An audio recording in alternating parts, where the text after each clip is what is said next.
Assalamualaikum warahmatullahi wabarakatuh. Semoga semua kebaikan terlimpah kepada kita semua. Amin ya rabbal alamin. Sahabat-sahabat yang dirahmati Allah, selamat datang di channel Nasihat Kehidupan. Kali ini saya akan menceritakan tentang sebuah kisah populer tentang Abu Nawas yang berdebat dengan seorang pendeta, hingga akhirnya pendeta tersebut masuk Islam. Dalam kisah ini, diceritakan bahwa seorang pendeta yang sangat pandai dan terkenal dengan keilmuannya menantang Abu Nawas untuk berdebat tentang kebenaran agama. Pendeta itu mencoba menjebak Abu Nawas dengan berbagai pertanyaan sulit, tetapi Abu Nawas dengan kecerdasannya selalu mampu memberikan jawaban yang logis dan membalikan argumen pendeta tersebut. Cerita ini sangat inspiratif bagi umat muslim di seluruh dunia dan semoga ada hikmah positif untuk pemirsa di rumah. Namun sebelum lanjut, saya sarankan untuk menuliskan sholawat Nabi Muhammad agar kelak sholawat ini menjadi saksi untuk mendapat syafaat di akhirat. Like dan subscribe ke channel ini sangat membantu menyebarkan dakwah Islam dan menjadi amal jariah. Di tengah kemegahan Istana Baghdad, sebuah peristiwa mengejutkan terjadi. Seorang pendeta dari negeri seberang datang menemui Khalifah. Ia adalah orang yang dihormati di kaumnya, terkenal dengan kebijaksanaan dan kepandaiannya dalam berdebat. Dengan suara lantang, ia berdiri di hadapan majelis dan berkata, "Wahai penguasa Baghdad, aku datang membawa sebuah tantangan. Jika ada seorang muslim yang dapat mengalahkanku dalam perdebatan, aku akan meninggalkan keyakinanku dan menerima kebenaran Islam. Namun jika tidak, kalian harus mengakui bahwa agamaku lebih benar." Khalifah termenung. Para ulama yang hadir saling berpandangan. Tidak ada yang berani maju. Pendeta itu tersenyum penuh percaya diri. Matanya menyapu ruangan seolah-olah sudah tahu bahwa tak ada yang bisa menghadapinya. Namun, di antara yang hadir, ada seorang lelaki berpakaian sederhana. Wajahnya penuh kecerdikan. Ia melangkah maju, tersenyum tipis, dan berkata dengan nada tenang, "Aku, Abu Nawas, akan menerima tantanganmu." Suasana mendadak hening. Beberapa orang mulai berbisik. Abu Nawas memang terkenal cerdik, tapi apakah ia benar-benar bisa menandingi kepandaian pendeta itu dalam perdebatan agama? Pendeta itu tertawa kecil. "Kau, seorang penyair dan pelawak? Aku mengira akan berhadapan dengan ulama besar, tapi rupanya hanya seorang Abu Nawas." Abu Nawas tetap tersenyum. "Kau ingin berdebat soal kebenaran, bukan? Maka tidak peduli siapa lawanmu. Yang penting adalah apakah kau bisa mengalahkanku atau tidak." Khalifah mengangguk, lalu berkata, "Baiklah, besok pagi, di aula utama istana, perdebatan akan dimulai. Aku ingin menyaksikan kebenaran yang sesungguhnya." Pendeta itu mengangguk setuju, sementara Abu Nawas tetap tersenyum, seolah sudah mengetahui bagaimana akhir dari perdebatan ini. Malam itu, seluruh kota Baghdad dipenuhi perbincangan tentang perdebatan yang akan terjadi esok hari. Semua penasaran, apakah Abu Nawas benar-benar bisa menandingi sang pendeta, atau justru ia yang akan dipermalukan di hadapan Khalifah dan rakyat. Fajar menyingsing di langit Baghdad. Kota itu masih diselimuti kabut tipis, namun suasana di istana sudah ramai. Aula utama penuh dengan para ulama, cendekiawan, dan bangsawan yang ingin menyaksikan perdebatan besar ini. Pendeta duduk dengan tenang di kursi yang telah disediakan. Wajahnya penuh keyakinan. Sementara itu, Abu Nawas datang dengan langkah ringan, seperti seseorang yang tak terbebani oleh kekhawatiran sedikit pun. Khalifah menaikkan tangan, memberi tanda agar semua diam. Hari ini, kita akan menyaksikan perdebatan antara Abu Nawas dan pendeta dari negeri seberang. Aku ingin perdebatan ini berlangsung dengan adil dan penuh hikmah. Pendeta bangkit dari tempat duduknya, lalu berkata, "Baiklah, Abu Nawas. Aku akan langsung ke pertanyaanku yang pertama. Jika Tuhanmu memang ada, maka tunjukkanlah wujudnya kepadaku." Para hadirin menahan napas. Ini adalah pertanyaan yang berat. Bagaimana mungkin seseorang bisa menunjukkan wujud Allah yang maha gaib? Abu Nawas tetap tersenyum. Ia menunjuk ke arah matahari yang mulai naik di ufuk timur dan berkata, "Wahai pendeta, lihatlah matahari itu. Bisakah kau menatapnya secara langsung dalam waktu yang lama?" Pendeta mengernyitkan dahi. "Tentu saja tidak. Cahaya matahari terlalu menyilaukan dan akan membakar mataku. Abu Nawas mengangguk. Jika ciptaannya saja tak sanggup kau tatap, bagaimana mungkin kau berharap bisa melihat penciptanya secara langsung? Suasana hening. Para hadirin saling berpandangan. Pendeta itu terdiam sejenak, lalu berdeham dan berkata, "Jawaban yang cerdas. Tapi aku belum selesai." Pendeta mengatur napasnya dan melanjutkan, "Jika memang agamamu adalah agama yang benar, buktikan bahwa nabimu adalah utusan Tuhan." Abu Nawas tersenyum lebih lebar. "Pendeta, apakah kau percaya bahwa malam dan siang selalu bergantian tanpa pernah melanggar waktunya?" Pendeta mengangguk. "Tentu saja. Itu sudah menjadi hukum alam." Abu Nawas melangkah mendekat. "Jika alam memiliki hukum yang tetap, mungkinkah hukum itu ada tanpa ada yang menetapkannya?" Pendeta mulai terlihat ragu. Seperti halnya raja yang mengutus duta untuk menyampaikan perintahnya kepada rakyat, Allah mengutus para nabi untuk menyampaikan wahyunya. Apakah raja akan membiarkan rakyatnya hidup tanpa petunjuk? Tentu tidak. Maka begitulah Allah mengutus para rasulnya. Dan di antara mereka, Muhammad adalah yang terakhir. Pendeta terdiam. Keringat mulai mengalir di pelipisnya. Ia tidak menyangka bahwa Abu Nawas mampu menjawab dengan begitu mudah dan masuk akal. Para hadirin mulai berbisik. Ada yang mengangguk-angguk kagum, ada pula yang tersenyum melihat pendeta yang mulai kehilangan kepercayaan dirinya. Namun pendeta itu belum menyerah. Ia menarik napas dalam-dalam, bersiap mengajukan pertanyaan berikutnya. Pendeta menatap Abu Nawas dengan tajam. Kali ini ia harus memberikan pertanyaan yang lebih sulit. Sesuatu yang tak bisa dijawab hanya dengan permainan logika. "Aku akui jawabanmu cerdas," ujar pendeta, "tapi aku masih punya satu pertanyaan. Jika Tuhan memang ada dan mengatur segalanya, mengapa Dia menciptakan kebaikan sekaligus keburukan? Jika Dia Maha Pengasih, mengapa Dia membiarkan manusia menderita?" Ruangan mendadak sunyi. Itu adalah pertanyaan yang sering membuat orang ragu. Jika Allah Maha Kuasa, mengapa kejahatan dan penderitaan tetap ada? Abu Nawas mengangguk pelan. Ia melangkah maju dan bertanya, "Pendeta, apakah kau seorang yang bijak?" Pendeta mengangkat dagunya. "Tentu saja. Aku sudah mempelajari banyak ilmu sepanjang hidupku." Abu Nawas tersenyum. "Kalau begitu, jawablah pertanyaanku. Di dunia ini, apakah ada sesuatu yang mutlak baik atau mutlak buruk?" Pendeta mengerutkan dahi. "Tentu ada. Kebaikan mutlak adalah keadilan, dan keburukan mutlak adalah kezaliman." Abu Nawas menggeleng. "Tidak selalu. Katakanlah seorang dokter mencabut gigi pasiennya yang sakit.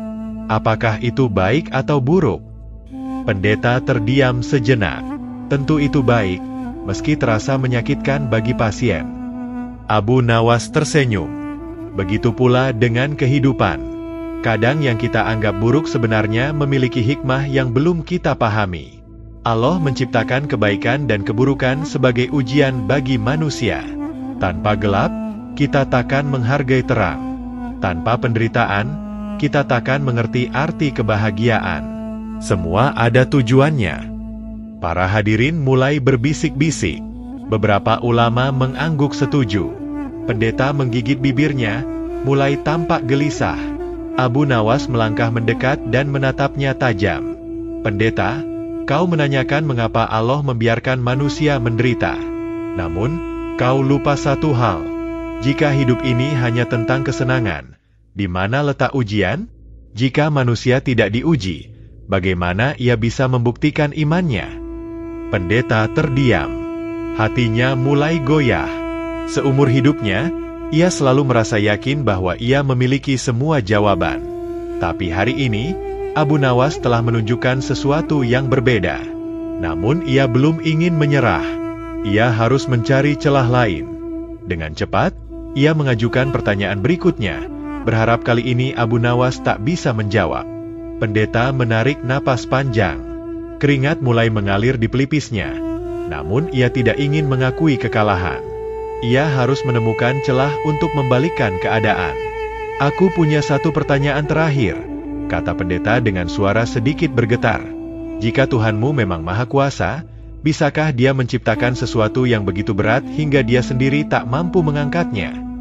Para hadirin tersentak. Pertanyaan itu tampak seperti jebakan. Jika Abu Nawas menjawab, ya, maka itu berarti Allah tidak Maha Kuasa karena ada sesuatu yang tidak bisa Dia angkat. Jika ia menjawab, tidak, maka itu berarti ada batasan dalam kekuasaannya. Pendeta tersenyum puas, merasa telah menempatkan Abu Nawas dalam posisi yang sulit. Semua mata tertuju kepada Abu Nawas, menanti bagaimana ia akan keluar dari jebakan ini. Namun, Abu Nawas tetap tenang. Ia tersenyum dan berkata, "Pendeta, sebelum aku menjawab pertanyaanmu, aku ingin bertanya sesuatu padamu." Pendeta mengernyit. "Tanyakanlah." Abu Nawas melangkah lebih dekat dan berkata dengan nada lembut, "Bisakah kau membayangkan api yang begitu dingin hingga ia tak mampu membakar apapun?" Pendeta terkejut.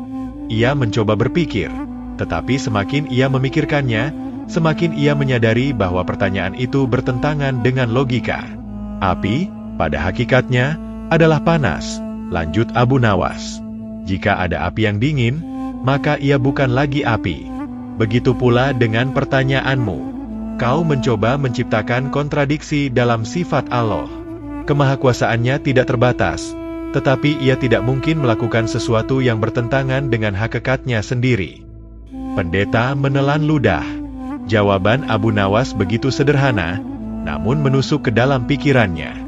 "Kau menanyakan apakah Allah bisa menciptakan sesuatu yang tidak bisa Dia angkat?" lanjut Abu Nawas. "Tapi pertanyaan itu sendiri salah, karena kau mencoba membatasi sesuatu yang tidak terbatas. Seperti halnya kau bertanya, bisakah seorang raja membuat dirinya bukan raja? Itu bukan pertanyaan tentang kekuasaan, tapi tentang logika yang cacat." Pendeta terdiam. Matanya mulai kehilangan sinar keyakinannya. Seluruh aula sunyi. Bahkan Khalifah pun tampak kagum dengan jawaban Abu Nawas. Hening yang panjang menyelimuti ruangan. Lalu, tanpa diduga, pendeta menundukkan kepalanya. Suaranya bergetar ketika ia berkata, Aku tak punya lagi pertanyaan. Semua yang kau katakan masuk akal. Jika ada kebenaran, maka ia ada dalam Islam." Seluruh ruangan terkejut. Para hadirin berbisik, tidak percaya dengan apa yang baru saja mereka dengar. Pendeta menoleh kepada Khalifah. "Wahai penguasa Baghdad, aku datang ke sini untuk mencari kebenaran. Dan hari ini, aku menemukannya." Dengan tangan gemetar, ia mengucapkan syahadat. Suasana berubah menjadi penuh haru. Khalifah tersenyum bangga, sementara Abu Nawas hanya menunduk rendah, merendahkan dirinya di hadapan hikmah Allah. Maka, di hari itu, seorang pendeta yang dulunya penuh kesombongan akhirnya menerima cahaya Islam, berkat kecerdasan dan kebijaksanaan seorang Abu Nawas. Kisah perdebatan antara Abu Nawas dan pendeta ini mengajarkan banyak hikmah bagi siapa saja yang mau merenungkan. Ini bukan sekadar pertarungan kecerdasan, tetapi sebuah perjalanan menuju kebenaran yang sejati. Seorang manusia bisa memiliki akal yang cerdas dan wawasan yang luas, tetapi jika hatinya tertutup oleh kesombongan, maka ia tidak akan mampu menerima kebenaran. Pendeta dalam kisah ini datang dengan rasa tinggi hati, meyakini bahwa ilmunya lebih besar dan Islam hanyalah agama yang bisa dikalahkan dengan logika.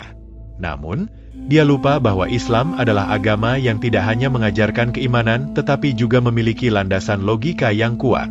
Allah berfirman dalam Al-Quran, "Kami akan memperlihatkan kepada mereka tanda-tanda, kekuasaan, kami di segenap penjuru dan pada diri mereka sendiri, sehingga jelaslah bagi mereka bahwa Al-Quran itu benar.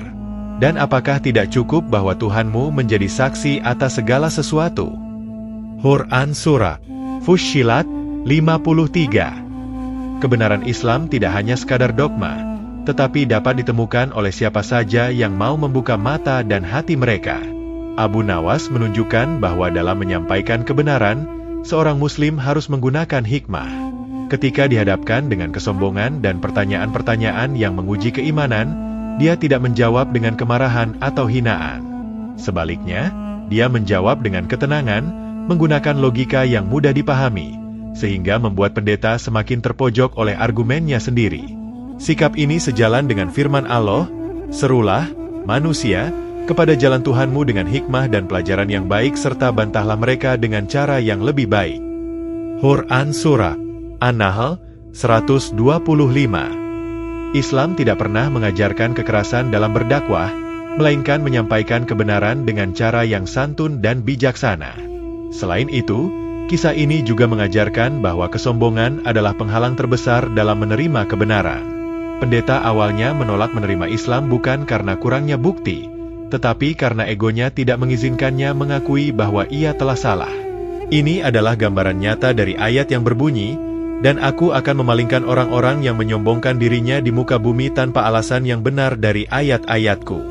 Jika mereka melihat setiap tanda, kebenaran, mereka tetap tidak beriman kepadanya."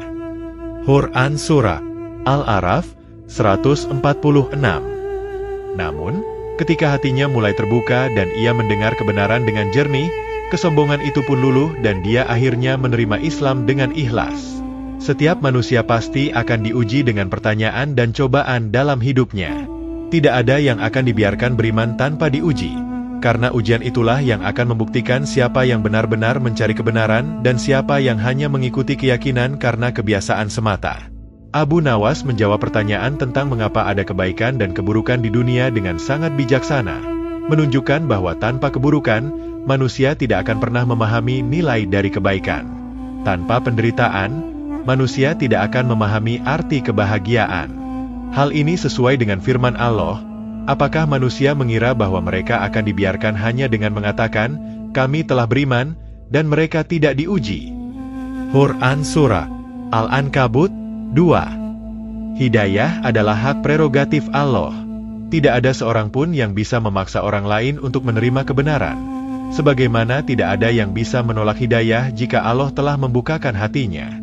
Kisah ini adalah bukti bahwa Islam adalah agama yang selaras dengan akal dan fitrah manusia. Jika seseorang mau membuka pikirannya dan melepaskan kesombongannya, ia akan menemukan bahwa Islam adalah jalan yang sejati. Barang siapa yang dikehendaki Allah untuk mendapat petunjuk, niscaya dia akan melapangkan dadanya untuk menerima Islam. Quran Surah Al-An'am 125. Pada akhirnya, kisah ini bukan hanya tentang seorang pendeta yang masuk Islam, tetapi tentang perjalanan manusia dalam mencari kebenaran. Ada banyak orang yang hidup dengan kepercayaan yang diwarisi tanpa pernah mempertanyakan apakah itu benar atau tidak. Namun, ketika seseorang dengan tulus mencari kebenaran, maka Allah akan membimbingnya menuju cahaya. Semoga kisah ini menjadi pengingat bahwa Islam adalah agama yang penuh dengan hikmah, dan siapapun yang mencarinya dengan hati yang bersih akan menemukan kebenaran yang tak terbantahkan. Wallahu a'lam bishawab.